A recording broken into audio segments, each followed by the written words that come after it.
You're listening to the Common Descent Podcast.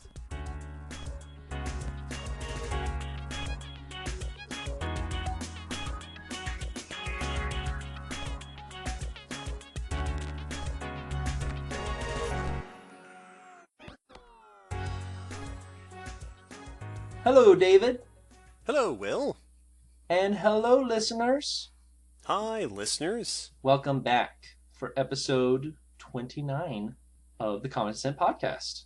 Woohoo. Yeah.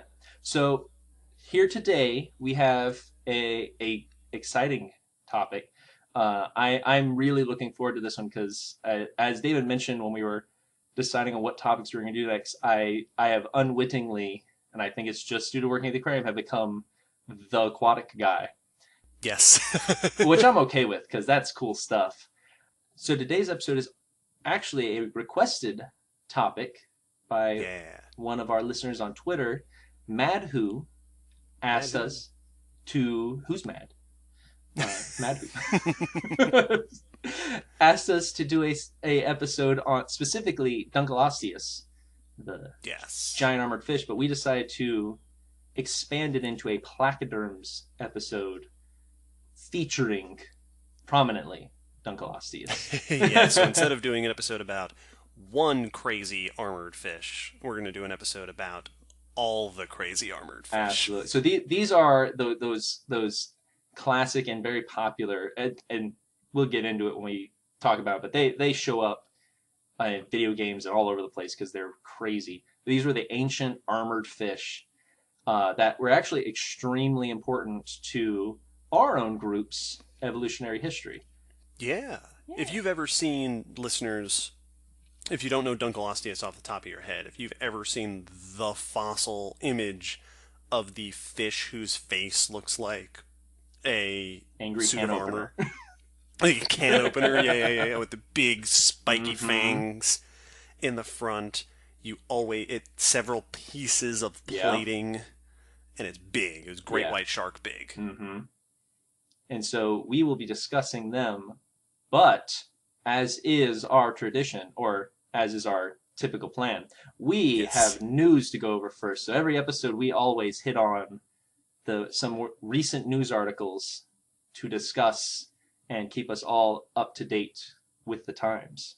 Yes, indeed we do. And in fact, the two news articles that I have brought today are both kind of follow-up news articles, which is pretty fun. Neat. Sequels. We've been doing this long enough that our news is now adding on to itself. Our old news is making new news.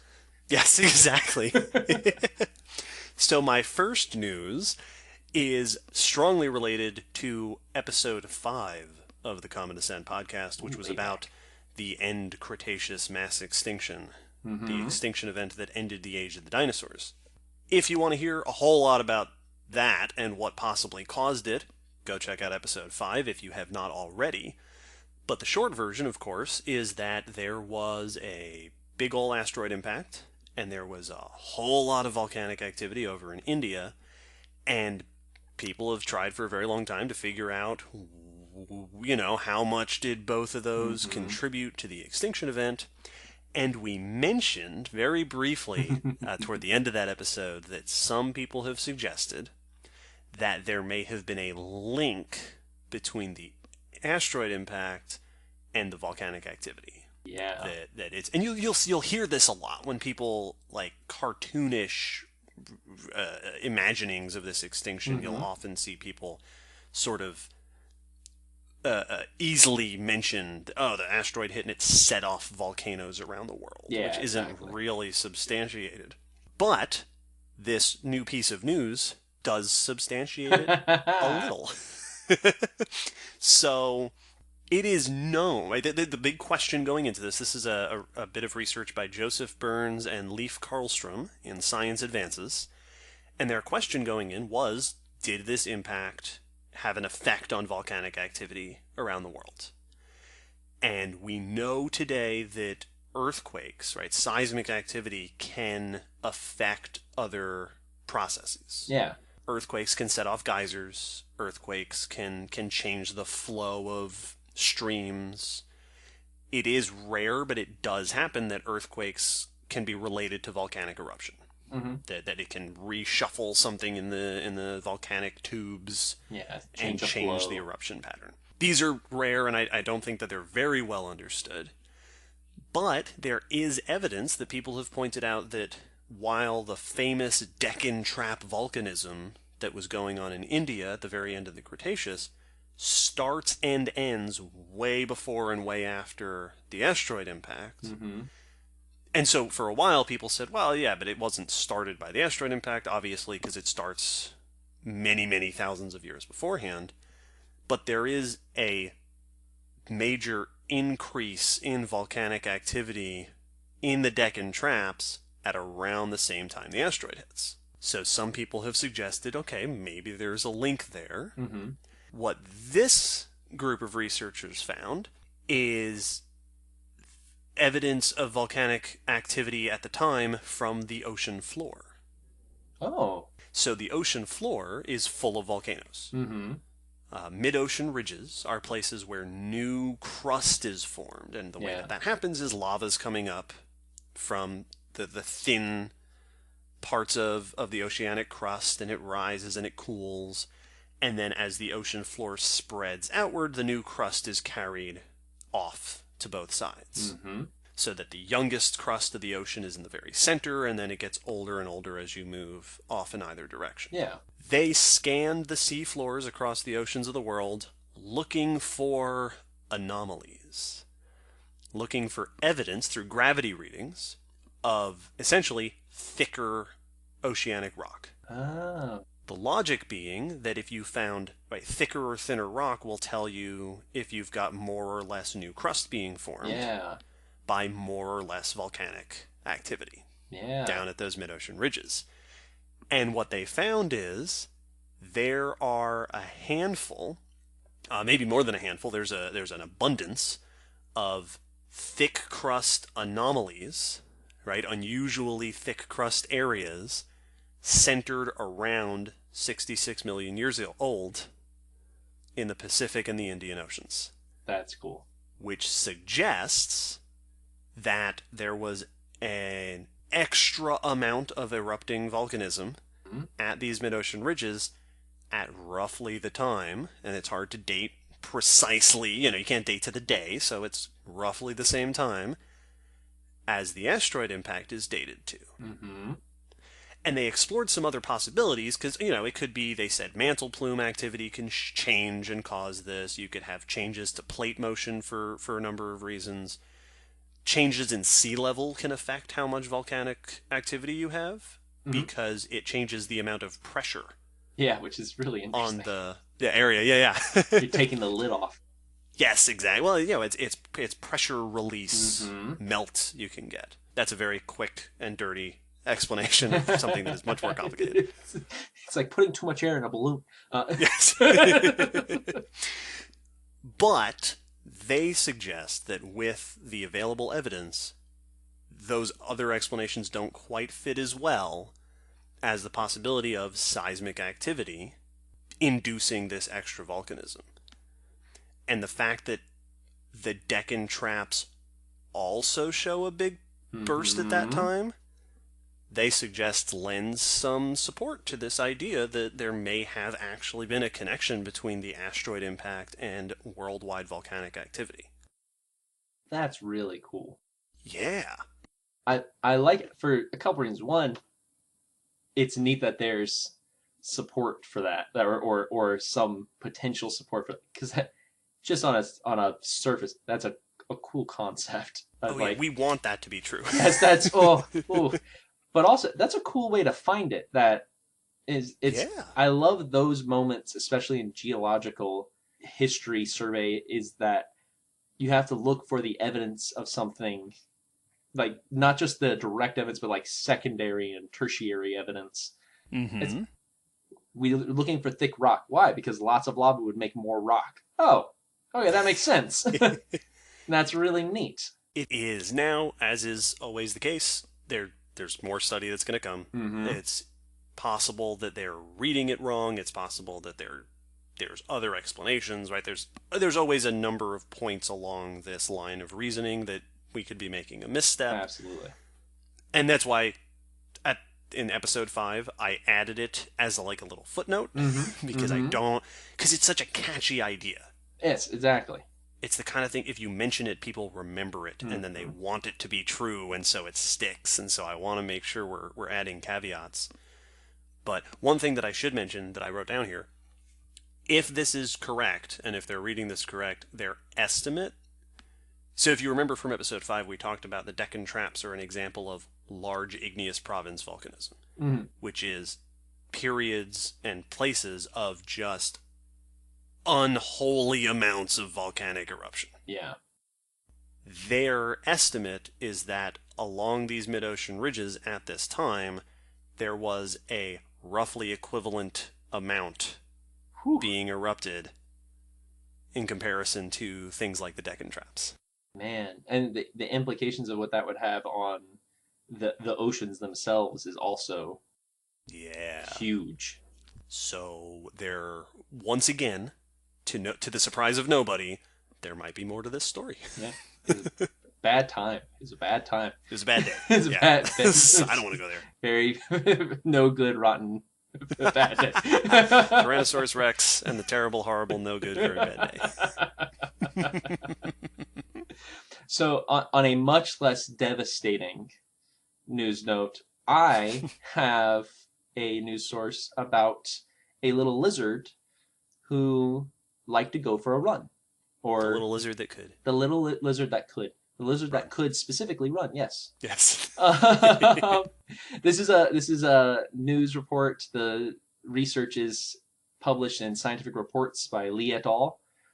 And it's a pretty straightforward find, but the story behind it and the implications are really interesting.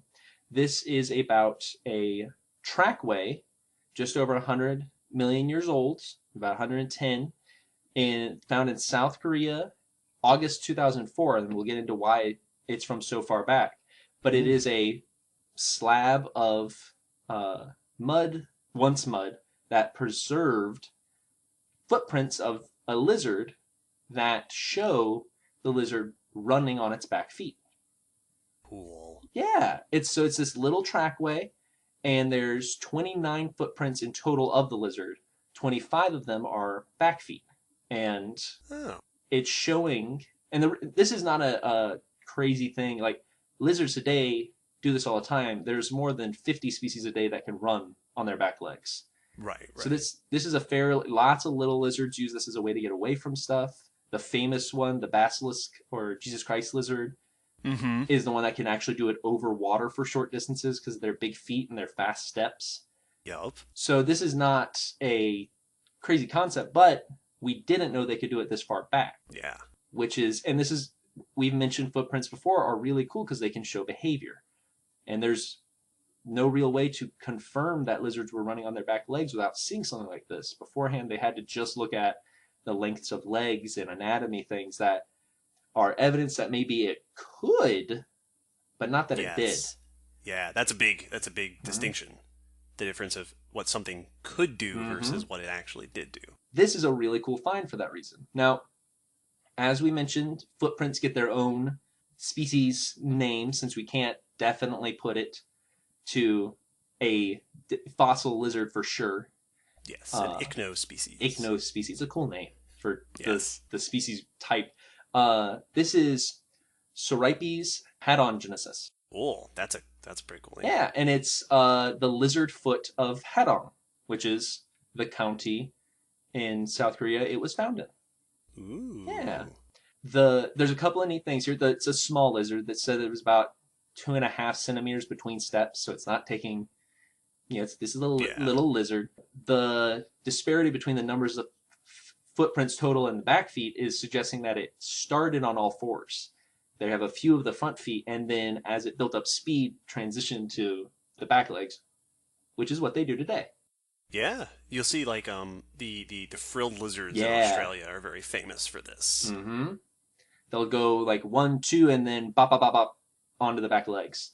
Yes. So very normal. And as we mentioned, this is typically a tool for getting away from danger. Like almost every lizard you see that uses this Right. uses it when they're stressed. Now, some, like the frilled lizard, I've seen plenty of videos of them just doing it around a room because they're good at it. So they just, they're being taken care of at a, someplace and they're just running around the enclosure. So there's some of them are just but most times it's a fear response.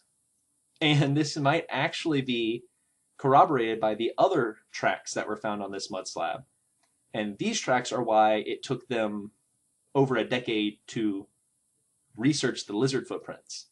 When it was initially found, the tracks that got their attention were the pterosaur tracks in the mud. So they didn't even... little flying reptile. Absolutely. So they were... And as we mentioned in last episode, one of your news sources had... Yep. Pterosaur tracks. Pterosaur tracks are not something you come across very often. No. So they didn't even notice the little lizard tracks. I mean, they said they just assumed that they were just neat little tracks, but not anything groundbreaking. They were focused on these obviously rare tracks. Man, so these lizard tracks sitting next to the eye-catching pterosaur tracks were the prehistoric footprint equivalent of every movie that opened this past weekend not named Black Panther. Yes, there you go. See? We're connecting. Absolutely. And it's one of those things where literally it sat in the collections for a decade before someone finally went back and noticed it and immediately had that, oh my gosh, this is a big deal. It's a small little pterosaur, not very big, and it's Pterychnes koreanensis. And this was small pterosaur. If you ever heard of Dimorphodon, they reconstructed it with a very similar, very reptilian little head full of little teeth, not a beak the same way as you typically picture them. And they are saying that they were very likely predators and could absolutely be going after small animals on the ground potentially, and may have been. They can't confirm that the footprints happened at the same time, but something like this might have been why the little lizard was running. That's really cool. It's a cool, if it's true, it's a very cool story told in the footprints. Yes. But even if not, it's cool footprints. It's really neat to find footprints of bipedal activity in lizards, because what it makes me think of is, this isn't likely the case here. Lizards, like you mentioned, there aren't lizards that are typically bipedal. There are lizards that can do it. It's a trick they can use to get away from stuff. Realizing that as a kid made me very sad for modern reptiles, because I realized that was something that was lacking in the modern taxa. You don't see that. But the evolution of bipedality is a really interesting topic, because you've got archosaurs did it at least twice. Dinosaurs are bipedal, and then there were a number of crocodilomorphs that were bipedal.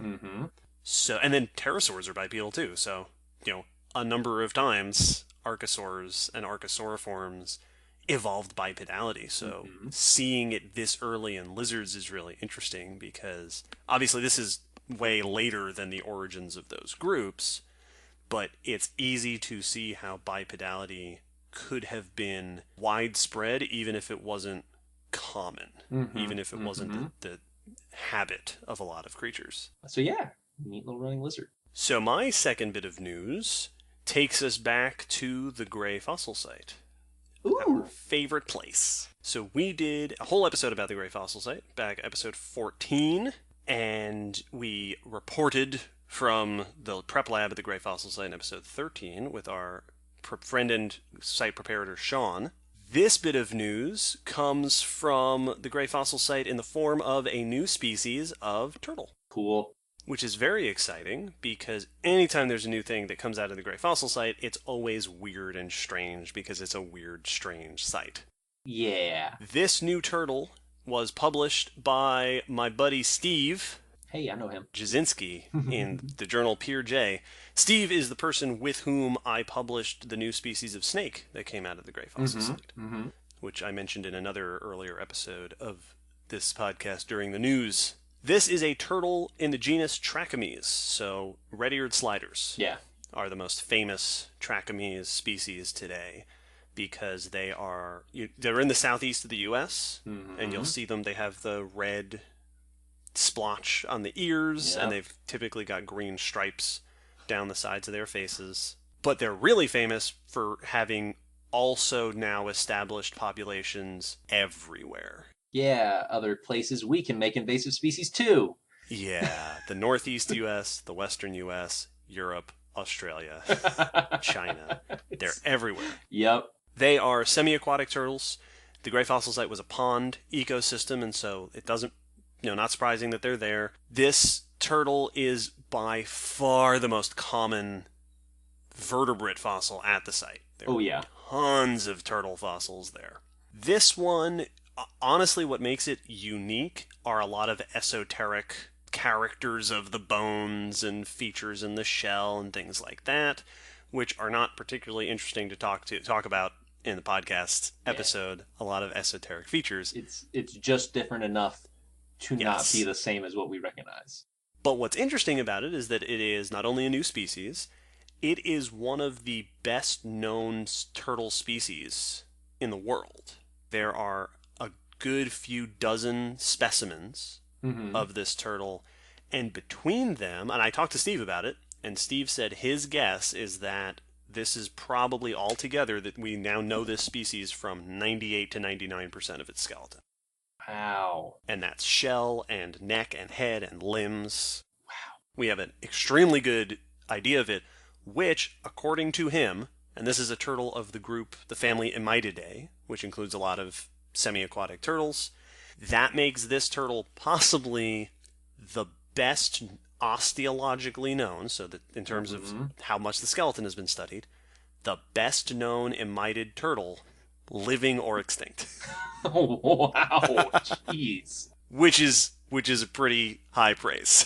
Wow. Brand new species, like so many things at the Gray site, because there's just no other sites like it. So there's a lot of endemic taxa, a lot of endemic species here. And the best part about this new species is that it is in the genus Trachomys, and its species name is Hogrudae. Yeah. And if that sounds familiar, it is because episode 13, we interviewed Shawn Hogrud, preparator at the Gray Fossil Site, and our friend, who now has an extinct turtle named after. Yeah. It's Congrats, awesome. Shawn. Our friend is a turtle now, and it's fantastic. It's funny, actually, because I knew Shawn was getting a turtle named after him back in, 2012. Because this was Steve's thesis project. Yeah. So he told me that he wanted to start naming stuff after certain people for various things, but Shawn was one of his, I'm going to name something after Shawn. And we ended up naming the snake after Blaine. But yeah, he said, I'm going to name the turtle after Shawn, because Shawn does a ton of work here on prepping all the fossils.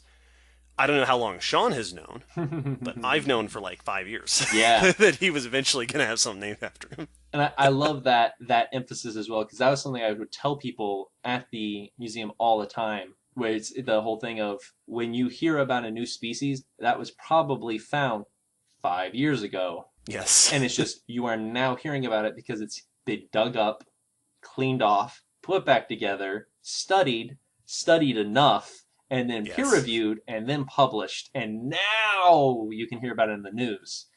And so it's that's a perfect, real-world example of exactly that. I mean, it happens all the time. The other interesting thing that came out of this study was the phylogeny, so the relationships between the turtles. Real quick note, because there was a neat figure in the paper, which we'll link in the blog post as always. Steve ran an analysis to basically figure out the relationships between Trachomys species. And there are several today, and there are several in the fossil record. And he found that roughly the southern Trachomys species seem to be related, and the northern Trachomys species seem to be related among the living ones, but the best known fossil taxa are in a third group. Ooh, weird. Not directly within the two living groups, which means that apparently seems to mean that there was a radiation of Trachomys, of these particular slider turtles, if you will, and one big radiation of them is now extinct. Weird. And what we're left with are the other two major groups, but why that third group went extinct, we do not know. Turtle history is weird. Talking to Steve about turtles is a deep delve It's into just it's a big mess. how deep into the Turtle. gopher tortoise hole do you want to go? Yes, exactly. So congratulations to Steve on the publication. Congratulations to Shawn on his brand new turtle. Yeah, it's cool stuff all around. Now, my next news article does not connect back to other episodes, but it actually kind of connects back with my first news article. Because Ooh. whilst that dealt with a running lizard, this one deals with a walking fish. What? Yeah, That's just silly. it's ridiculously awesome, is what it is. Yeah. So, skates are cousins of rays and your other flattened cousins of the sharks, the sawfish and those. Skates are very similar to stingrays. They still have the flattened body with the two quote unquote wings, the really prominent pectoral fins, their front fins that they use like wings, they flap. Mm-hmm. You know, typically they're bottom dwelling, but not all of them are. Some of them can get fairly big, but there's also some that are very small, and they look very much like your like a stealth bomber. They got a pointed nose and then much wider wings than most stingrays have, and their little long whip-like tail. They lack the stinger of a stingray, but they often have spines, like little hard dermal spikes. Yeah. These are interesting for another reason, and this has been seen before, but this research was the first one to find out something really interesting about this behavior. Their back fins, their pelvic fins, have elongated tips that they can use like little feet. And you may have seen there's YouTube videos, tons of them, of little baby skates going up the side of glass and just doodling their little back fins. And it's adorable. But they use those to actually walk along the seafloor. You know, they'll push themselves along instead of swimming the whole way. Now, this was noticed by some researchers, and the publication is in Cell by Jung et al. And they had been looking into the origins of tetrapod movement, of walking. And he looked at snakes to see their muscular movement, and was trying to look at where did our muscular ability come that allowed us to start walking, you know, our ancestors.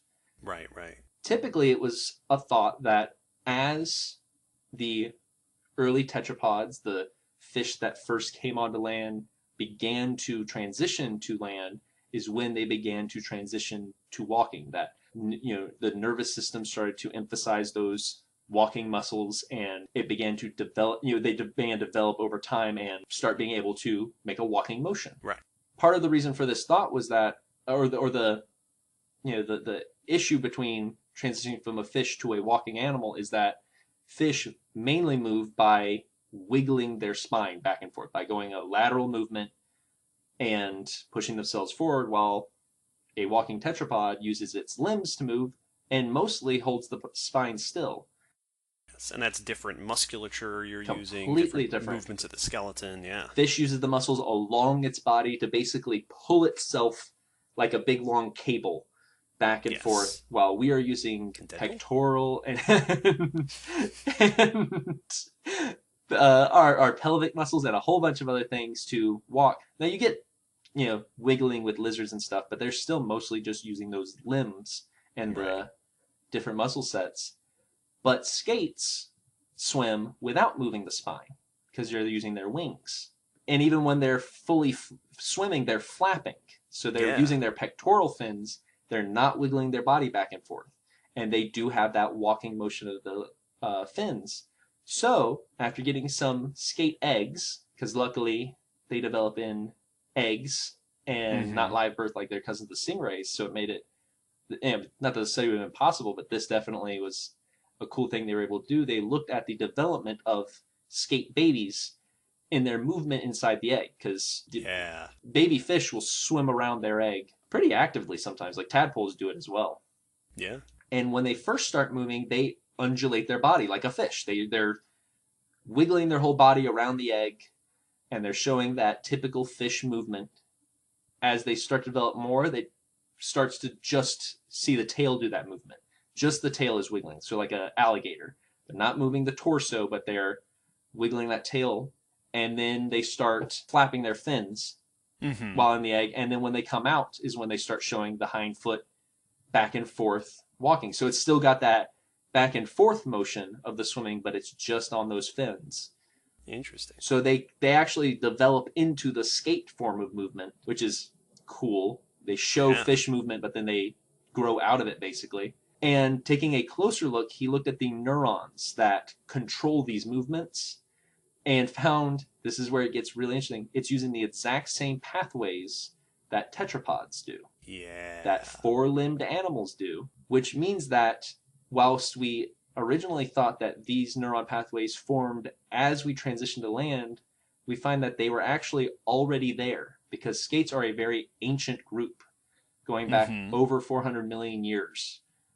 So this pathway, these neuron pathways have already existed before things were even thinking about walking on land. Yeah. And this is something that, a pattern that you see over and over again in major evolutionary transitions, is that it's tempting to think that, all right, a new thing happened, we evolved something completely different. Yep. But more and more we find things that are just co-opted from earlier stuff. It's like, you might think that flight, you'd have to come up with something completely different in order to fly. But no, birds just use the arms. Yep. They already had arms. They just changed them slightly. Yep. This is why you don't see dragons. They don't sprout wings. Yes. They turn something else into a wing. And that's evolution reuses what is already there. They upcycle. Yes. And the extra, even more cool bit is that as they took a closer look, he decided to look at the genes that were controlling these neuron pathways in the pectoral and pelvic fins of the skate. Same exact genes that control the development of the neuron pathways in us tetrapods. That's really cool. Yeah. So the genetic infrastructure was already there, being used in a decidedly fishy manner. And we are not, like the tetrapods, the land-dwelling vertebrates, are not the only group of fish that took this set of genes and set of neural pathways to use for walking. Yeah, and so it was a trait that was already present that was very easily co-opted into this new behavior. That's super cool. Yeah. Very neat stuff. Absolutely. Surprise. Bonus bit of news. What? Very small, very quick, tiny bit of news. It's not a tiny bit of news, but we're going to go over really quick. Some time ago, some number of episodes ago, we talked in our news section about the potential evidence of human habitation in Southern California over 100,000 years ago, way earlier than humans have ever been known to inhabit North America. This was a conclusion that was based on evidence of breakage of the bones of mastodons that are attributed to human activity. Well, very recently, there was a response put out to this paper by Ferraro et al. In Nature, arguing that they are wrong, that the patterns of breakage that they see can be explained by other processes, by normal geologic or other biologic processes, and it does not necessarily mean that it was humans, which is a big deal. And the reason that I wanted to bring it up is because one of our avid Facebook followers is on this paper.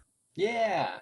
Don Esker, and he posted on Facebook about it, and he actually made this cool description where he goes through the details of what exactly he and his colleagues did.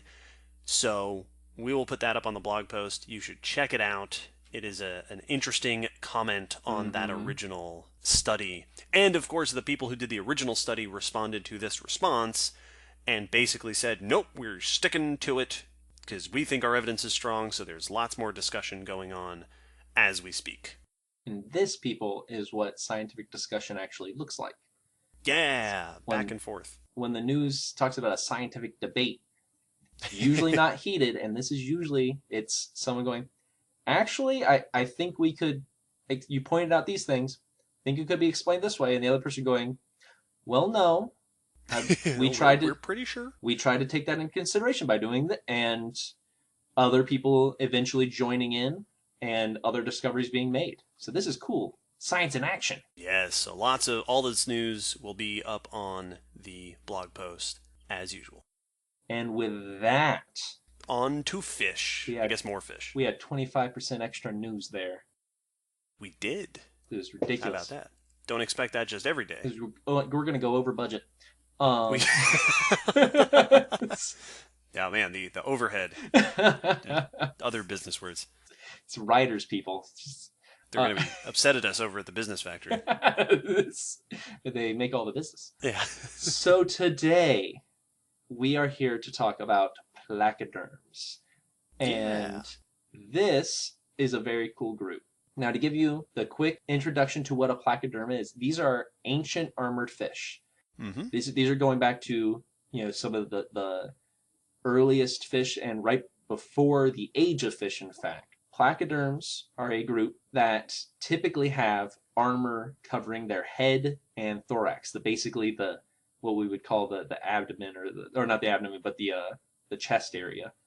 Some had very thick plates, some had just very thick scales that formed plates, but they typically were very armored. They had jaws, so these were some of the first jawed animals we see, which we'll get into more as we talk about that significance. But they, for the most part, lacked teeth. They had typically the armor made up their chewing features. Basically, the armor would have edges or rough patches that would let them slice or grind or chew or crunch. Yeah, it always makes me think of Alphonse Elric. Yes, yeah. In Full Metal Alchemist. Yep. You have the suit of armor, and it doesn't have teeth, but the armor forms into points. Overlaps. Over the mouth. And some of them had self-sharpening teeth, which we'll also get into as we get on further, but they had crazy stuff. They had fairly simple jaws. So this was not quite the same as our jaws today, but we do see some more complexity in certain groups. Mostly predators. Not all, but mostly seem to be predatory. Ranged in a large amount of size. We had very, very small scavenging or bottom-dwelling to very large active predators. So it was a very a wide, diverse group with many body forms. So it's hard to just say, well, they look like this. The one consistent thing they had was that armor and the teeth in the jaws, or the lack of teeth typically. We find them in Placodermia, which is actually a paraphyletic group. Now, what does that mean? Your vocab word for the day, kids. Paraphyly. Paraphyly. So paraphyletic means a group that includes an ancestral taxa and all its descendants minus a few. Yes. Usually not many. A great example would be when the term reptiles is used. Mm-hmm. This does not actually refer to all of reptilia, which would include birds. Yeah, we use it to mean lizard, snakes, crocs, turtles. But cladistically, yes, birds are evolved within that group. If you were to take the family tree strictly, you should be talking about birds every time you talk about reptiles. So when we talk about paraphyly, we're talking about word usage. Yes. Right, when we use the word reptilia. And the reason that happens with things like placoderms is because oftentimes a group will get a name back when we thought that it was, it was thought at one point that placoderms were a separate group of fish. These fish all obviously have a feature.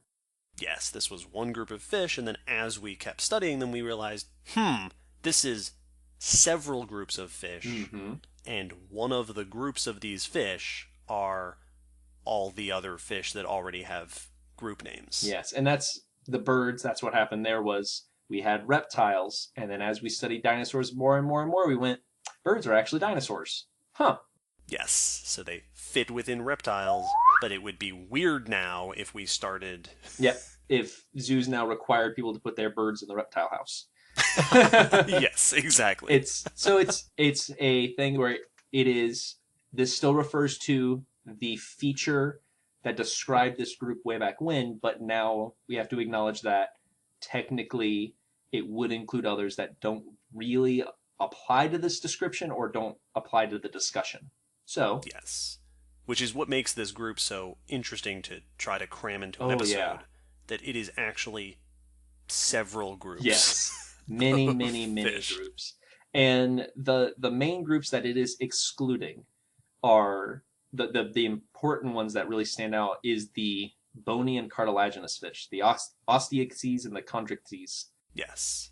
which are your lobe-finned, ray-finned fish and your sharks and rays and skates, technically would fall within the branches of placoderms, but we don't call them placoderms. We don't call them placoderms. So they evolved within this, which makes placoderms really interesting. And we're gonna go over all this because placoderms have crazy implications for the evolution of most vertebrate life. So yeah, this was one of the early explosions of vertebrate life.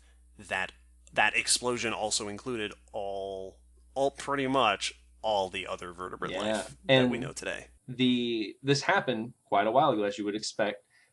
Placoderms show up in the early Silurian, about 430 million years ago, and die out late Devonian, about 360 million years ago. So not a crazy length of time compared to other groups. Yeah. But they as the candle that burns brightest thing, they went big and then disappeared. Yeah, they dominated ocean ecosystems during you mentioned before, the Devonian, the age of fishes. And it's named for them and the other groups of fish that many of which continue to today. Greatly diversified during the Devonian. The earliest ones we actually find in China, but they are a global group. You find them all around. And the fossils of placoderms during the Silurian are actually very fragmentary.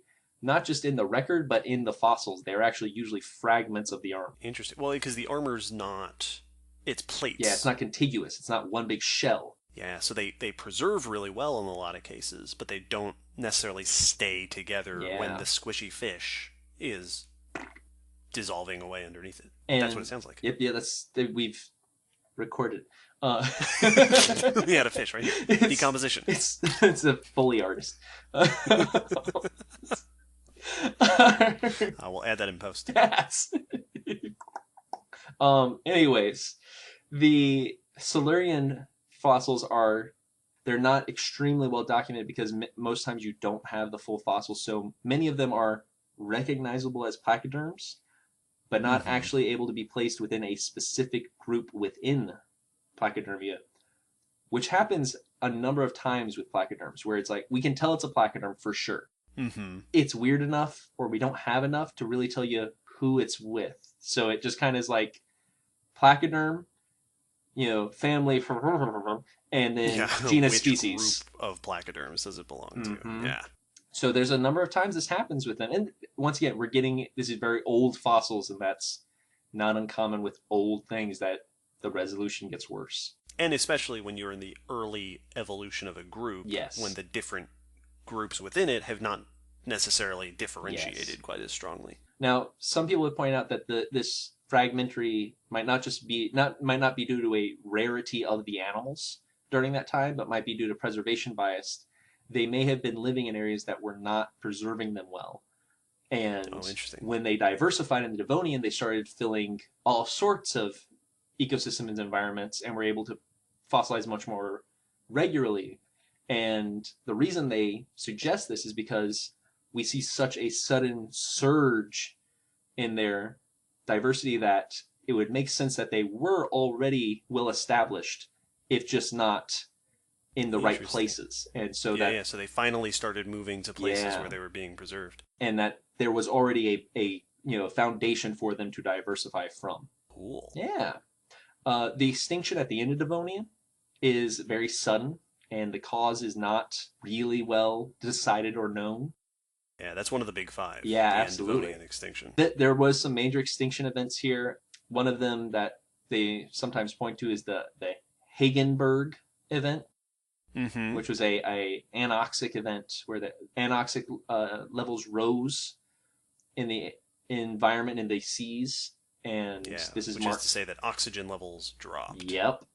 And this is marked by a black shale that was fossilized, and may have been due to sea level fall caused by glaciation increase. So as more things froze, it pulled water, which reduced oxygen, which killed a lot of stuff. Yeah, lots of fish. Right? The Devonian was the age of fishes, and you saw diversification in the sharks and in the bony Mm-hmm. fish and in weird things like the quote spiny sharks. Oh, yeah.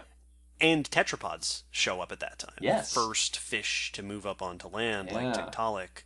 But then at the end of it, you lose a ton of that diversity, including, sadly, all of our armored placoderm friends. Womp womp. Speaking a little bit about the environments that they were living in, that is, as David was just saying, the seas were rich during these times. Oh, And yeah. there was a ton going on there. The seas are still rich today, but this was a notable time in the fossil history that stands out for the diversity of many groups.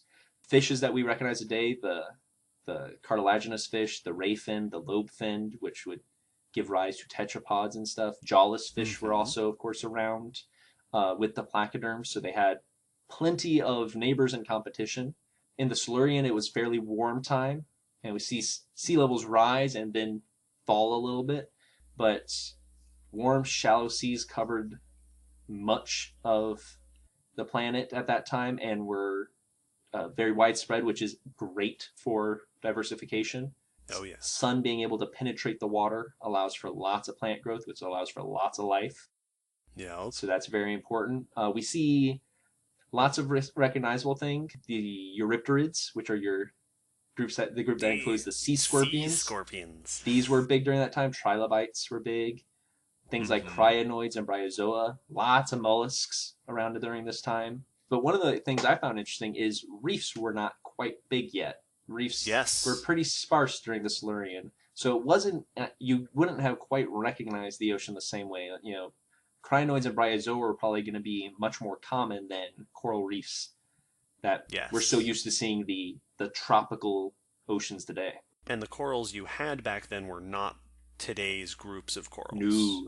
You saw rugose, right? The horn corals were very common. And the other one, tabulate corals, were very common. Different from what we have today. And so you see a lot of that. Unfortunately, we see the rise of leeches during the Silurian. I saw that one note. I saw that one note when I was going through. I was like, oh, that's the one animal people that gives me the heebie-jeebies. Everything else, I still appreciate them. They're fascinating, but ooh, just the idea of a annelid that feeds on people. It's wrong. They have eyes and teeth and they hunt you. Nope. Sure do. It's wrong, but we see this we also see some terrestrial action. Just quick aside, since you mentioned the tetrapods, we see the first large land plant fossils during this time. We start to see some terrestrial animals, millipedes, predatory arachnids. Not a lot, but some things going on land. Yeah, in the Silurian. Devonian is where things kick into high gear for this group and a lot of other things. Warm and arid across much of the planet. Once again, I'm this very generalized, capping, but we see new forests that are drawing CO2 and may have helped cooling during the later Devonian. So it was generally warm and arid. Sea levels were fairly high. Corals became more abundant. Many of the groups we already mentioned continued and became much more diverse, but we do see some diminish. And trilobites do not see their heyday during this time, but the fish do. Oh, yeah. And they go crazy. They get tons. Age of fishes. This is also when arthropods really start to take the land. Yes. And so cool things happening in the sea, cool things happening on land. Placoderms during all of this were really some of the first mega predators. So they stand out for they really take charge. And some have even suggested that their extinction may have been what gave the opening for the other fishes to continue on and become as successful as they now are. Yeah, well, you had the big placoderms and big early sharks and early bony fish and spiny sharks all occupying the same oceans, and losing a couple of those big groups would certainly shift around the dynamic. So the ocean setup, the structure of ocean ecosystems would have been notably different in a lot of ways from what we see today. As for where the placoderms were living, once again, they're global, but they also are fresh and saltwater, so they were basically anywhere it was wet, they were there. These are some of the first vertebrates we see to colonize freshwater, so they're pioneers in that sense. They're also some of the first we see to colonize the open oceans, to really, move off the bottom and really start to be active swimmers that are hunting that way. So they were very much pioneers in a lot of ways, but also just behaviorally they were doing things we weren't seeing a lot of things do at that time. It's interesting to think of, because I've heard that, at least for a while, the thought was that many placoderms were bottom dwelling. Yes. And we know that many of them were. Mm-hmm. And it seems like, having armor and being covered in armor is a great feature if you're bottom dwelling and you're just sort of crawling around. You're a fish turtle. Yeah, exactly. Your trilobites are the same way. They're armored things on the bottom. And then to imagine some of these fish moving up into more swimming, predatory, active lifestyles, but keeping the armor. Yes. So now you have armored predatory fish swimming around, which is a pretty cool thought. And so we see a crazy amount of diversity here. I'm going to go over some of the cool examples of these fish at the end, but I would like to talk a little bit more of them as a group because evolutionarily speaking, placoderms did some crazy firsts among... Yeah, they like you said, pioneers. Yes. Is a good word for them. They, as far as vertebrates go, so things with a backbone and are distant ancestors, they did some major things that we still see the effects of in modern groups. Yeah, so remember, dear listeners, that the first animals with bones were fish. Yes. Right, jawless fish, which gave rise to jawed fish, and then jawed fish gave rise to everything else with bones that we have today. All the other fish, and then us land-dwelling Absolutely. vertebrates. So these were significant among those for a number of reasons. The big one is they were the earliest branch of the gnathostomes. Yes. Which are jawed vertebrates. Yes. So these are the things with mouths that can open and close. These are some of the first animals that could chomp stuff. That could bite. And boy, did they bite, which, whew. Yeah. But originally, it was thought, or logically it seemed, that the earliest jawed fish were likely along the shark route, that they were cartilaginous, that then became calcified, that became, bone. Because that's very common in our bodies. When we're babies, much of our skeleton is cartilage, and then it calcifies. So it made sense that cartilage would have formed first, and then it became a true bony jaw. Right. But with certain findings, it's shown that placoderms predate and have true jaw features before the earliest sharks show up. So it looks like they were what gave rise to our jaw. Now, traditionally, most of them, for the vast majority of placoderms, they had simplified jaws made out of one bone, while ours is typically made out of a few, and theirs was just this very, very simple, lever system with a single bone. But then we find, if this ends up in a blooper, if this ends up in the episode, I love this group, but man, their names are a nightmare. I'm ready for it. I'm ready. Intelognathus primordialis. That was great. Which means Intelognathus. Which means in complete jaw. Yeah. And primordialis means primordial, so it's complete jaw, primordial. It's the first complete jaw. Yes. And this is old, 419 million years ago in China, which once again, we're getting older than the earliest sharks and bony fish, so they definitely had it first. Small. It's only about 8 inches long, so not a big one. It resembles other placoderms in the most prominent group, the arthrodires, which we'll go into more detail, but arthrodires are by far the most numerous placoderm group, so a lot of what we'll be talking about fall within that group. And we could have done an episode on arthrodires, because easy. It's huge. But we'll mention a few others so you get an idea. The order is still currently undetermined because its age and the features, but its jaw has derminal marginal jawbones, which what that means is this is not bone that calcified from cartilage, but bone that formed from the dermis, from the skin internal membranes. Yeah, so it's extra features on the jaw. It's a more complex jaw structure. Yes, and it has premaxilla, which is the front of our upper jaw, the maxilla, which is the main part of the upper jaw, and then the dentary, the bottom jaw.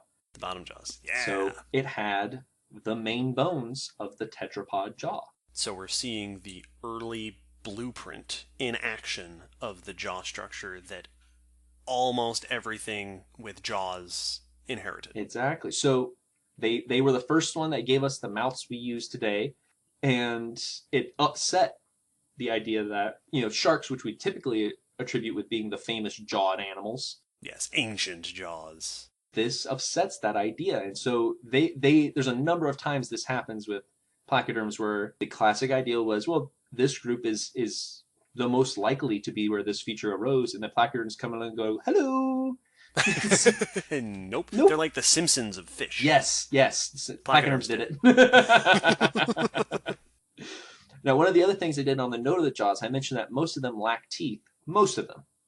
Yes. There's a few that have been found with very simple, but with teeth.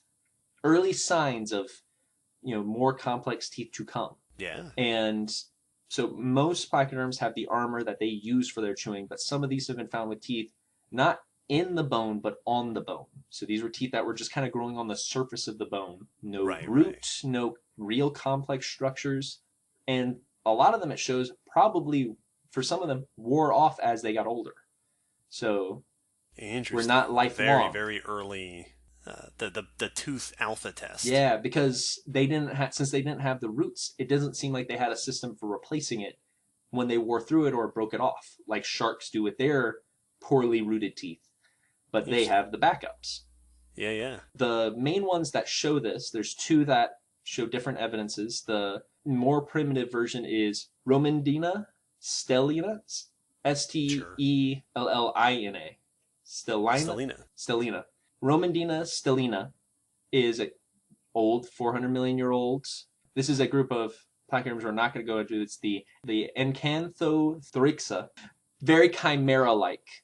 Chimeras are cousins of sharks today that have very bony heads, not armored, but very bony heads and a tapered tail. And I explain this because there's a couple of groups that get this description as chimera-like.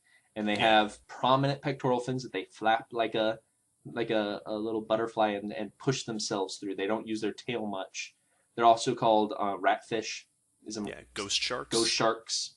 This one had large spines on its chest that sets it apart from the chimera. So superficial look. So there were a handful of placoderms that were doing similar things to what we see in chimeras today. And some of them have really weird body shapes, but some of them are very recognizable, just convergent evolution, not any relation. These show tooth plates on the jawbones that have dentine and enamel, which dentine is the structure of a tooth and enamel is the hard coating of a tooth. Yep. Show those structures, but the interesting part is they didn't develop all at once. It seems that they had like a founder tooth that then other teeth would grow on or off of. Interesting. Yeah, so they would grow the teeth in stages or in patches. Interesting. And very rough, probably using it to grind or crush stuff. Yeah, like a stingray. Yeah, like a stingray. Very simple, toothy plate. But teeth, which once again, before anyone else did it. Yeah. So we see the first true teeth in this group, or definitely evidence for the origin of teeth. Yeah, among the earliest. Mm-hmm. The other one that shows this, which has more complex teeth, and they found it in a really cool way, which I wanted to mention because it's a neat technique, is Compagophysis croucheri. We'll edit that in. No one will ever know what happened. No, we pronounced that one first try. This one was another basal placoderm, and there's very few specimens, so they initially were not able to look at it in the detail they would need to see whether it had teeth on the inside of the fossil because they did not want to destroy them. Yeah. They found a technique, and I want to talk about this just because this, once again, sounds like something out of a sci-fi movie, where they are able to do high-resolution CT, basically 3D internal images by speeding up charged particles through a magnetic field, which resulted in high-energy light being emitted that could penetrate opaque solid materials and produce the image. Cool. Yeah, they're basically just shooting stuff through a magnet that's then shooting light at the thing.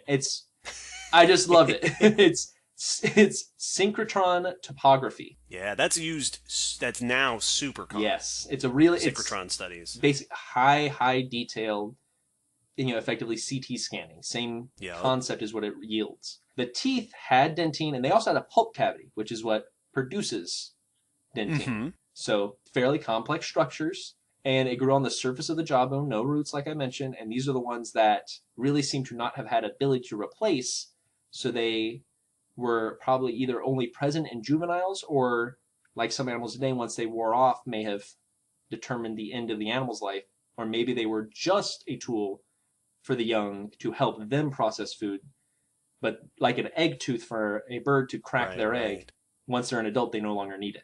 Early tries. So, interesting stuff. They're not 100% sure on the exact behavior of these teeth, but they are definitely teeth. Yeah. So this is a super important group for the origins of teeth and jaws. Absolutely. And they don't stop there. But wait. What else do they do? Not only do they focus on the mouth and the head and all that stuff, they also focus on the other end in hind limbs. Yeah. They are some of the first ones we see to have hind limbs, and from what we can tell, the earliest group that developed these. With hind appendages. Yeah. Front limbs and hind limbs, pectoral fins and pelvic fins. Yep. Previously, it was believed all placoderms except the antiarchs, which is the second largest group, had pelvic fins.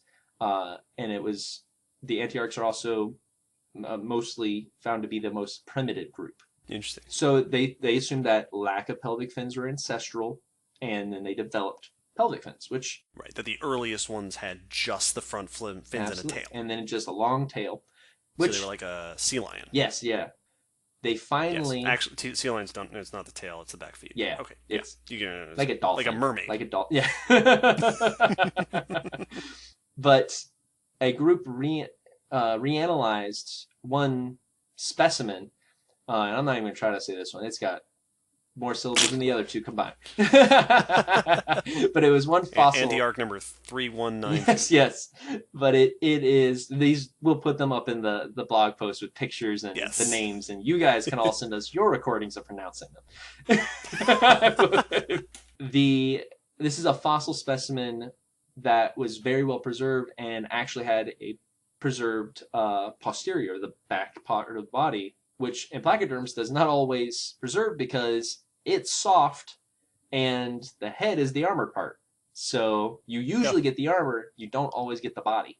This one was so well preserved, and they were finally able to go in and see that it did have very small pelvic fins. Cool. Now this is one specimen out of the group that showed this initially, but the fact that it has them and it is within the basal group can now give them the evidence that all gnathostomes, all jawed vertebrates, did have forelimbs, pectoral and pelvic, girdles, and that this separates them from the agnathans, the jawless fish that lack pelvic fins. So it is a consistent trait that, once again, seems to show up in placoderms first. Absolutely. This is also interesting because it was initially thought that pelvic fins developed after jaws.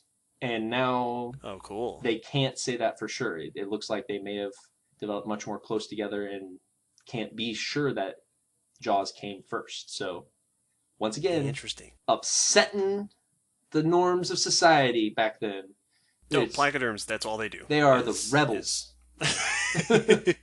It's so interesting to go back through the evolution of the basic vertebrate body plan. Yeah, and I've left the best for last. Naturally. Because placoderms also had crazy fish sex. They did! Because they were some of the first animals we see to have evidence for internal fertilization. Yeah, they were pioneers of all the 4 F's of animal survival. Fighting, feeding, fleeing, and reproduction. Yep. It's, once again, a number of firsts. We see the first evidence of internal fertilization and external male mating structures. Yeah, so internal fertilization being, right, a lot of fish. You see this in a lot of fish today where one of them shoots out the eggs and the other one shoots out the sperm and they meet out of the body in the Completely water. randomly. It's just if they whatever mixes, those are the ones that fertilize, and then there you go. Some of them do it in controlled ways where they lay a nest, and then the male, basically crop Right. dusts fertilizes that nest very specifically, but still it's happening outside the body. Conception is happening outside the Yes, body. external fertilization. Humans, for example, are internal fertilizers. Yes. Kids, Yes. fun fact. So where placoderm babies come from is through a similar... Armored storks. Yes, just terrifying.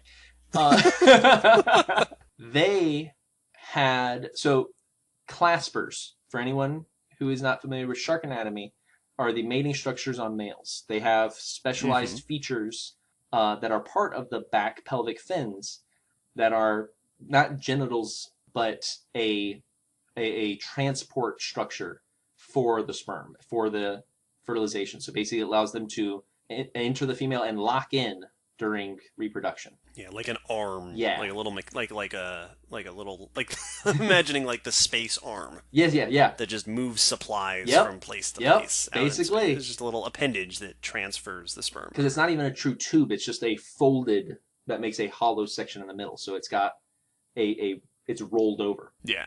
Placoderms, we have seen a number of groups that have claspers, but theirs are weird because they're not made out of the pelvic fins. They had a third pair of limbs that formed claspers. Just for reproduction. Because why not? That's dedication. Now, this is one of the areas where not only do they show a first amongst jawed vertebrates, gnathostomes, of internal fertilization, but they are now doing it a different way. So this is not a ancestral trait to shark claspers. This is separate formation of claspers. Instead of making it from fins, Right. They have basically what seemed to be a fifth and sixth little limb on the tail. Little appendage, yeah. That was used in the same way as a clasper.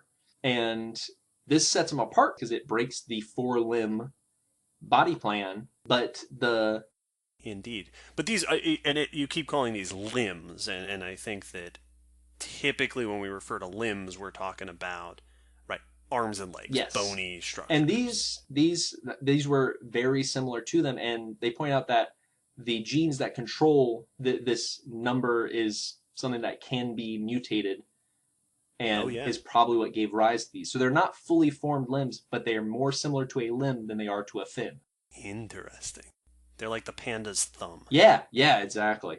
But for making babies. Yep. So different kind of thumb. That pause, by the way, listeners, was me thinking really fast about what words I was about to use. Yep. Our own sensor's going, nope. All right. Yep.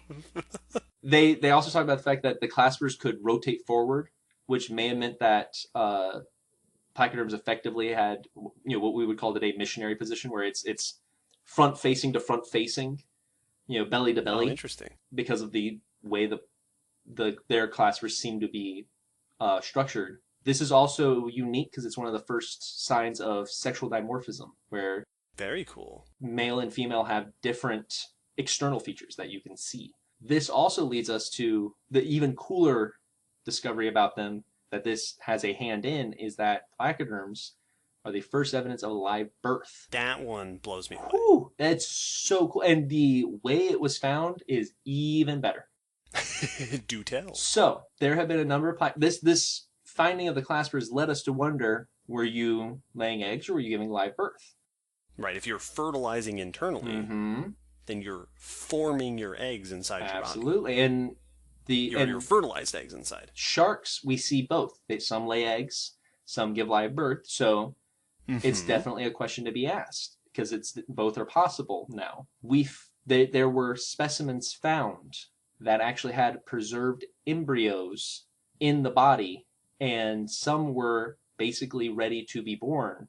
And the reason that they weren't just in an egg is because one of them was found with a permineralized umbilical cord. Someday, What? I feel like it's almost worth doing an episode someday where we just go through a list of ridiculous cases of fossilization. Absolutely. A mineralized umbilical cord. It's crazy. So there's a few groups that have shown evidence and fossilization of pregnant females, that would have given live birth. Mm-hmm. Two of them are in a small group of placoderms known as the Pticodontids, which we'll mainly cover here. We'll mention them a little bit later, but this will be their main entry because they have two species that were found, both at the same formation. And actually, all three of the live-bearing placoderms were at the same formation, which is a very well preserved fossil locality for placoderms called the Gogo Formation. Mm-hmm. In Australia? Yep, in Australia. This was a late Devonian, so we're talking about 380 million years ago. Yeah, toward the end of the placoderm. Right? So this is getting toward their twilight. Most of these were not very big. The one that they have most reconstructions for that you'll see because it's by far the most famous for a couple of reasons. Was only about 11 inches long, and this is Materpiscus attenboroughii, which, first try, as you may have noticed, is named after David Attenborough. Yeah, not the guy that played John Hammond. No, other Attenborough. The other Attenborough. Yeah, the one that works with animals doesn't bring them back from fossilization.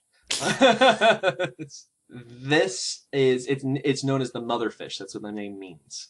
Mm-hmm. And so it's named very much for what it was discovered for. It kind of looks sharky, kind of chimera-y.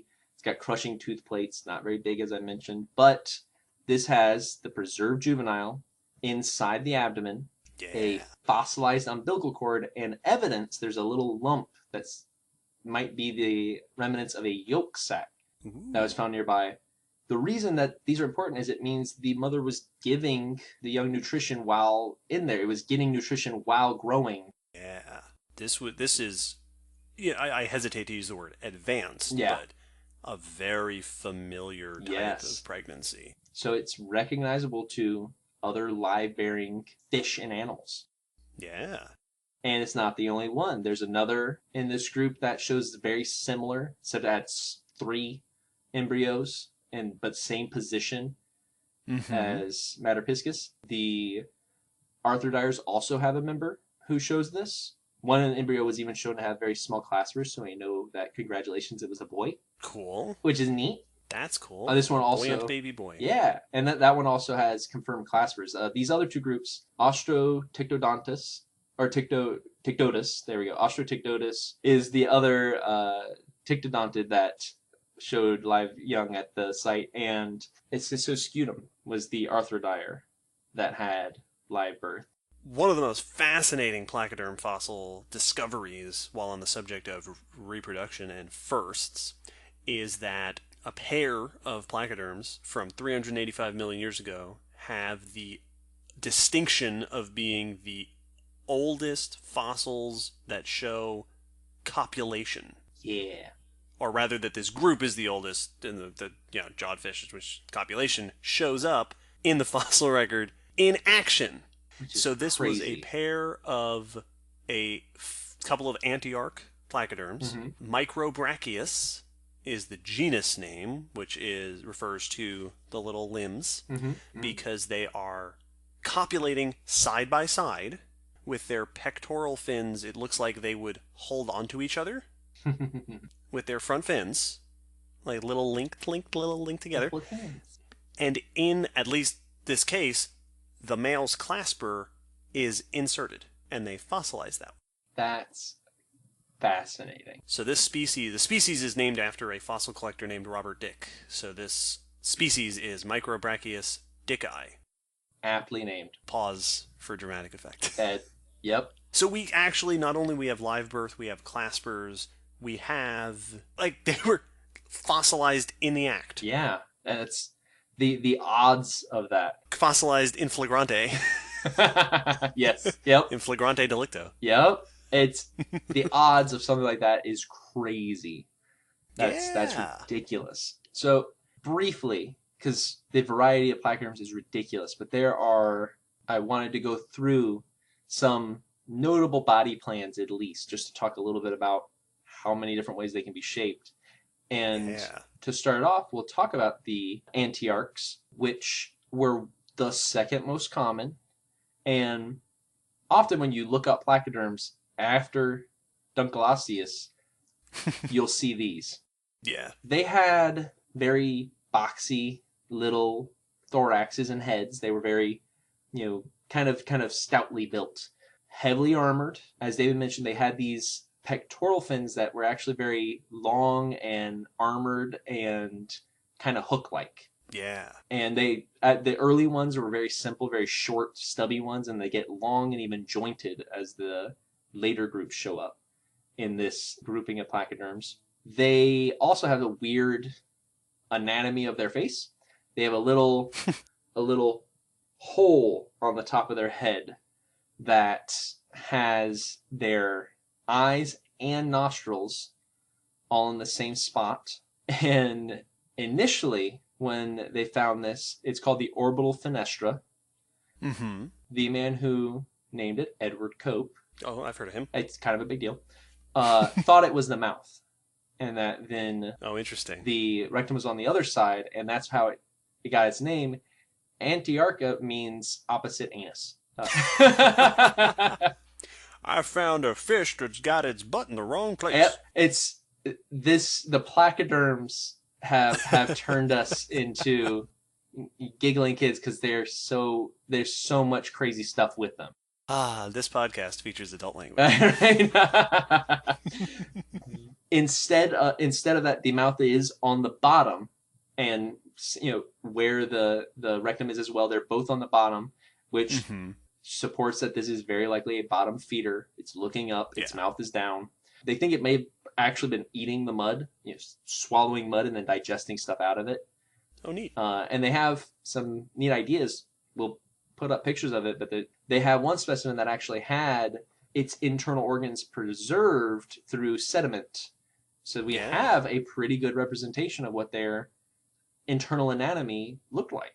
Cool. Fresh and salt water, extremely successful, over 100 species in just one of the genera of this group. Wow. So very, very notable. The Bothriolipus genus is probably the most notable one that you'll find when you look them up. Yes, very famous. You get a lot of other body plans. Like we said, typically placoderms were known as bottom dwellers, and many of them show that design, flattened, bottom facing mouth for bottom feeding. Some of them are very recognizable. We mentioned chimeras, which there are some that seem similar to that, but with more decorations, almost more features that you wouldn't see. Some of them are very similar to rays. The rhinefish, which is the rhinatids, are these very flat skate or ray-like placoderms. Interesting because they had not fused armor, but unfused separate scales or tubercles, basically bumps that made their armor of the head, and kind of formed this, what they call a mosaic. And this is likely a basal trait that sets them apart. So you get some weird variety. Once again, there's crazy amount of diversity in here. One of the ones that's probably, this one looks like it would be like a villain, a little minion in a video game you would fight because of the weird shape to it. The pedalichthids, these were, once again, flattened. They had widened, splayed, widened pectoral fins, but they had this lateral spine, this spine on their back that came off kind of like a shark's dorsal fin, but it was just this spike. And so it was this kind of like little pyramid, this little triangle spiked fish with then a long tail that came off the back. And it looks bizarre. They think it's likely a ambush predator, but they can't be sure because no specimen was found with preserved mouth parts. Oh, dang. So you get weird, like, this is just a group with so many weird things, so many weird trends that go with some of them. And so there's lots of answers yet to be discovered. The Tictodontids, we're back to them really quick, because that means folded teeth. Mostly looked like chimeras. They had reduced armor and elongated bodies, so they were less placodermy-like than you would typically expect, and they actually were questioned whether they were placoderms for a while because of the missing armor that you would typically look for. They were likely seafloor, either on the bottom or near it, which is pretty very chimera-like in that face, and may have been feeding on things like shellfish with the teeth they have. Mm-hmm. But this is once again the group that included the two prominent embryo-bearing fossils that were found. So yeah, an interesting group. And finally, and this group, we could have done the entire episode just focusing on them, and we wouldn't even run out. The Arthrodyra. Yes, the big group. The jointed necks, because they had a feature that the armor on the back of their head and the armor at their neck had a joint where they met up that would have allowed the top of the head to raise up. And so when they opened their mouth with the bottom jaw going down, the top of the head would have gone up and basically have given them a much wider gape. Yes, and, which is pretty cool. Oh yeah, and it comes in major handy when we talk about the most famous member here. This is the largest group, incredibly diverse. They range in size from 15 centimeters to 20 feet or more. Yeah. They have flattened body plans. They have active swimming. They have bottom dwellers. They have predatory ones that would be going out to open water or at least up further in the water column. We call this benthic for bottom and pelagic for the ones swimming up in the water, toward the surface or the mid of the water. So they have two of the major ecosystems. They are dominating it as well. You get some that are the flattened ones. There's a couple of weird ones that are similar to the other ones we talked about, but they have full armor and have a definite mouth. They actually have a very wide mouth for ambushing. The Philolepida. And these were freshwater and likely blind because they had very reduced orbits, eye holes, that were on the side of the head instead of pointing up like you would expect most bottom-dwelling predators to have their eyes. Interesting. Yeah. So the take-home here, I think, is that placoderms, they reigned for a bit and they're gone now, but my goodness. Oh, yeah. All sorts of different armor configurations and lifestyles and body shapes. This is a very, very diverse and successful group. Even in doing research for this episode, I barely dipped into the amount that there is to learn about them. Oh yeah. The groups I focused on for this episode were the ones that seemed to pop up the most often in research and articles discussing them, but there's literally dozens I could have gone into. Yeah. It's huge and diverse and crazy. The one, though, that we are here to give focus to today, the famous Dunkleosteus. Yes, the fish that inspired this episode. It's via Madhu's suggestion. It is a monster of a fish. This is it's made its fame well known. It shows up in multiple video games for creatures. Me and Dave were talking earlier because there's an expansion. This is going to ruin anyone's illusion of us, but of D&D, we are nerds. So I'm sorry to break it to you. Oh, you're giving it away. I know, I'm ruining the mystique, but there's an expansion for pirate version of the game that showed up on Kickstarter, and one of the creatures they showed was a Dunkleosteus that would be added into the rules. So interesting. Dunkleosteus is also an Ark. Yes, Ark. For better or worse. It's in there. This is when you want big scary fish, and I want something different than a shark. You go for Dunkleosteus. Yeah. This was late Devonian, so at the end of the heyday for our group. Very, very large. They tend to go up to 20 feet. There have been some that seem to get even larger than that. We once again mostly just have the head because that's where the armor is. So the posterior of the body is vastly unknown, though there are some specimens that give us clues, which we'll mention. They were named after David Dunkel, who was the curator at the Cleveland Museum of Natural History in 1956 during the time, or when it was named.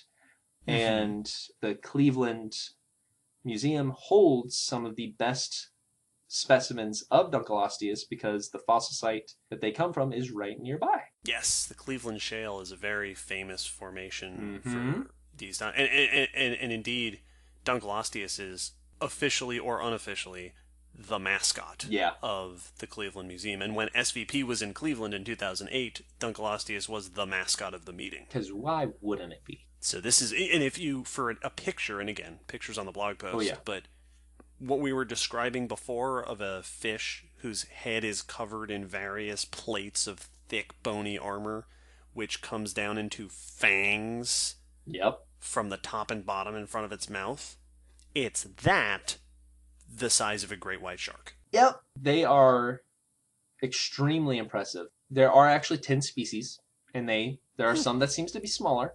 So Dunkleosteus is a genus, and most of the species are fairly large, but there's one that seems to be at adult size at about just a meter, so just 3 or so feet long. A little bitty Dunkleosteus. The biggest and the type species, so the one that described this group, is Dunkleosteus terrelli, which is also the largest known species and group of Dunkleosteus, getting to be 6 meters, or usually roughly 20 feet long at max. The head was extremely prominent. It was 1.3 meters wide at the maximum width, so 4 feet across. Yes. Big animal, probably weighed a ton in weight at least, and would have not only been one of the largest placoderms of its time, but probably one of the top predators in the ocean at that time. Oh yeah, and even since, like, the fish have gotten bigger than that, but rarely. So this is a top contender, no matter how you look at it, for size and a predatory fish. Yeah, one of the biggest predatory fish of all time. Yes, it was also extremely armored. So this was a big predator with thick armor. Yes. Likely made it slow, but probably a very powerful swimmer. Yes. This was definitely not a fish made for sitting on the bottom. It was pelagic, swimming up in the water, probably in the open oceans, since we do find it in many areas, or in many of the species are found across the world. So this was not a limited range predator. No, they're all over the place. The back of the body, as I mentioned, is a little bit of a mystery. Typically, when you see reconstructions, artistic drawings of Dunkleosteus, it's based on smaller arthrodires, smaller cousins, a very similar Dunkleosteus-like fish, where the armored head seems very reminiscent. So you'll usually see it with that long tail and the fin running along the bottom, giving it a finned tail, but it's just kind of comes to a point. It doesn't have a recognizable fish tail or shark tail necessarily. Yeah. But one very well-preserved specimen actually shows something different and suggests that it may have had a asymmetrical tail, much like a shark's. Oh, interesting. Yeah. This would have given it a heterocercal tail. It's just what we call that asymmetrical, where the top and bottom are not the same size. Yes. So that also provides more evidence that it was a active swimmer. This tail is designed for speed, not the if you look at the tails of sharks, the heterocercal tail, which most sharks have, but there are some, like the nurse shark, that has that very long tail, which is the fin it bends upwards, but mostly the fin is just on the bottom of the tail. These are great for tight turns, but not speed. The heterocercal tail is the great white shark tail. Yes. Built for power and speed, but not great turning. And that, if the Dunkleosteus did have this tail, it was very likely an open water predator, able to put some power behind it. Yeah. The teeth are incredibly intimidating. They had these shearing bladed teeth that actually the fangs that came off of the armor. Right, because they're not teeth. This is true. They're not true teeth. It's the blades of the jaw. It's the armor that comes off the face. This was one of the placoderms that was not toothed, but made up for it with bladed armor protrusions. It's the way I kind of think is, if you've ever seen some of the tortoise shells that have a spike on the underside, is where they've turned part of what is armor into not really an attacking thing. They use it to joust with but they've turned it into almost a weapon. They've turned the edge of the armor into sharpened, bladed, tooth-like structures. Yes, and they're self-sharpening. And they sharpen against each other. It's like a pair of scissors, literally. that come together in a tight fit to sharpen each other. Not only were these blades in their mouth enough to go through other armor, but they also had an extremely strong bite. Yes. The feeding mechanism for them is very interesting. We have evidence for what they fed on because of scars in other armor of Placoderms that match the bladed mouth of a Dunkleosteus. So they were going after other armored fish and probably were even cannibalistic at times because we see armor of smaller Dunkleosteus that show these same marks. So yes, which is that there was a presentation on that at SVP a couple of years ago. Oh right, yeah. That I talked to Lee Hall, who is at the Cleveland Museum, and also sent us a whole bunch of cool placoderm resources. Thank you for that, because I have them saved on my computer now, and I will be going through them in more detail even later. And yeah, we were talking about that because he was part of a group that was looking at these gouges that they found in Dunkleosteus armor, and basically saying, well, there was only one thing that we know of around then that matches these gouges and would have had the strength to do that in the first place. Yep. And that was other Dunkleosteus. So either predatory or perhaps, some sort of territorial dispute or something. Yeah, a competition or a defense or a number of things. You see that in alligators and crocodiles where they actively attack one another for food or mating disputes or territorial disputes and will maim each other even if they don't kill each other. And what was interesting about that discussion that I had about that research was that they were seeing that the bite marks were centered around the joints in the armor. Which, that's really interesting. So that they were going for the weak points in the back of the skull. Going for that weak skull point.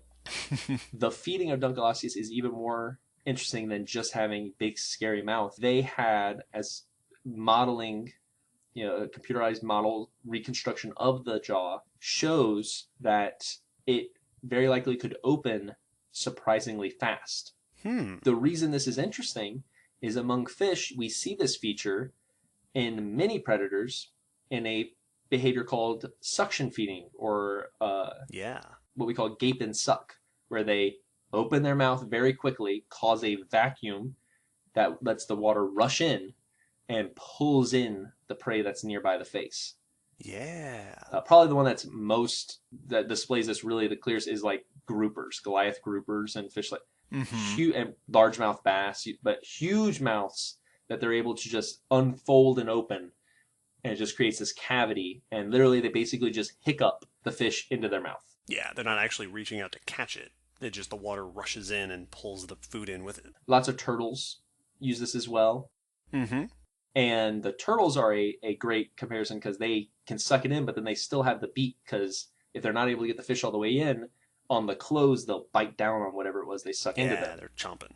And the similar models show that the jaw had a heck of a bite. Oh, yeah. The model suggests an estimated for one specimen. There's one I found that was for a larger specimen, or a potentially larger specimen, but the range that it seems is in the tip of the mouth, it was probably reaching 4,400 newtons, which when we get down to it, we're talking definitely over 1,000 psi. Mm-hmm. At the back of the mouth, we were seeing 5,300 newtons, so a little bit higher than that. But when they were looking at the tips of those blades, they came down to these points. Yes, and when you concentrate the force. Decrease surface area, you concentrate the force, and at the tip of those, it looks like they would provide 8,000 psi, pounds per square inch of pressure onto whatever they were biting. And we'll get those references and throw them in the blog post so people can see how you're calculating, because it's similar to like T-Rex. Absolutely, and to get that's exactly. This is one of the strongest likely the strongest among fish, but definitely one of the highest in vertebrates. And for a modern comparison, a great study by Erickson et al. That did on crocbite forces. It's one of my favorite publications in general, just because they have this great table that just goes through every species and shows their ranges of bite forces that they went and captured. And for the largest crocodile today, the saltwater Crocodylus perusus. They reached, the highest one was 16,000 newtons with some change. Mm-hmm. But the mean was 8,900 newtons, which is about 3,700 psi. So this is, for the general bite of Dunkleosteus, it is within that, but for the tips of those teeth, it was exceeding that by a wide margin. Yeah, which was probably important when you're swimming around in an ocean full of other armored When fish. you need to crack some shells, you need that bite force. So much like the gators and crocs are using that bite force at times to crunch shell and bone. Mm-hmm. It's amazing. So, and estimations like this are definitely subject to critique because it's hard to be sure that you're taking everything into consideration and that you have the evidence. The croc ones is great because we were able to go measure them.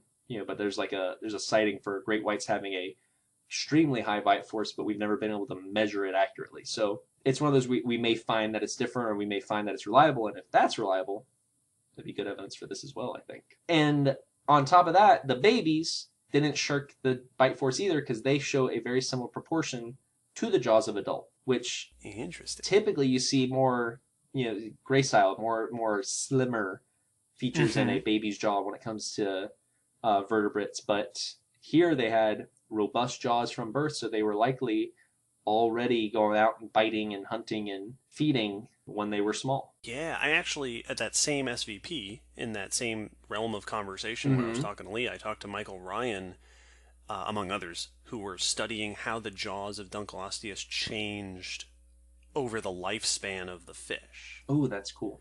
Because when you look at, we've talked about this before, when you look at big predators, great whites do this, gators and crocs do this, their ecology changes. They're eating different things. Yes. And what at least their investigation had found, and I don't know if this has been continued since then, but they were finding changes that the jaws were appearing to become longer and sturdier, which they interpreted as them becoming, as the fish got bigger, slower but stronger. Yeah. So as they were growing, they were biting not as fast but more powerfully, suggesting that they were possibly eating different things.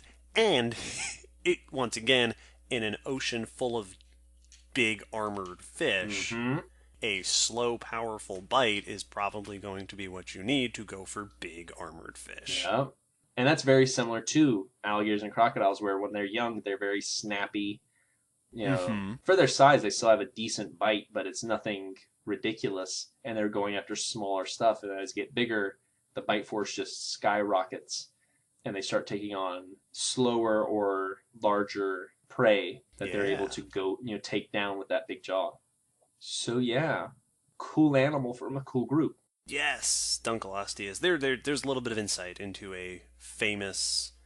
Dunkleosteus is often called, because this is how, in popular culture, we refer to things, the T-Rex of the sea.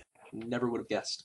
Which is goofy and silly, although it's a bit apt, but it has also made Dunkleosteus experience a shade of the fame that dinosaurs like T-Rex do. And so, like you said, it shows up in a lot of places in pop culture, which isn't always a great thing. So hopefully here's just a little bit of awe-inspiring facts and wonderful info about Dunkleosteus. Very cool fish. Absolutely. One, just final little note, whenever you see their fossils, you'll often notice that they have the eyes, because they actually did have a ring of bone around the eye, much like many birds the sclerotic ring? Yeah. Oh, cool. So that's why when you see the fossils, they look like they're looking back, because we have everything but the squishy parts of the eye. And so you can really see them. I think that's also why they become famous. Not only are they big and cool, but their fossils are impressive looking. Like, it is literally the animal's face. Yeah, exactly. That's what I was going to say. It's just the whole face is preserved in the shape of that armor. And that's really cool. That's much easier to capture in the imagination when you can definitely know what it looked like coming at you. Yeah, and it looks impressive and terrifying. It's very impressive. As I said, this is just scratching the surface. So if you ever would like to hear more about this group, or more specifics about some aspect of this cool ancient group of armored fish, Yes. Please let us know. You can contact us in all the typical ways. Facebook, you can email us, you can contact us on Twitter and our WordPress. You can give us reviews on iTunes. You can Indeed. also join us on Patreon, which we would always appreciate, since many of our episodes now, for a while now, are brought to you by listeners such as yourself. And so if you would like to contact us or join us in any of those ways, we'd be happy to hear from you and be happy to hear what you have suggestion or any questions you have. And as usual, we'll be releasing episodes fortnightly. So in 2 weeks from this episode, look out for episode 30. 30. It's very cool stuff. It's crazy that we are already at 30. And as a big reminder, all the news plus pictures and links will be included in the blog post. This will be I'm sure a picture-heavy blog post, because there's a lot of good photos that we can share with you. As we sign out, thank you again to our listener that suggested this episode and sent us on this awesome journey, Madhu. Yes, thank you for your suggestion. Hope you enjoyed. If you need more Dunkleosteus, just let us know. Happy to provide. We'll dive right in. And with that, everyone, because they're fish. And because they live in the water. Yeah, and dive into the water. It's a layered joke. You have to really. You have to. Yeah, no, that's only for the attentive listeners. Yeah. Anyway. Good night, everybody. We'll see you. Bye.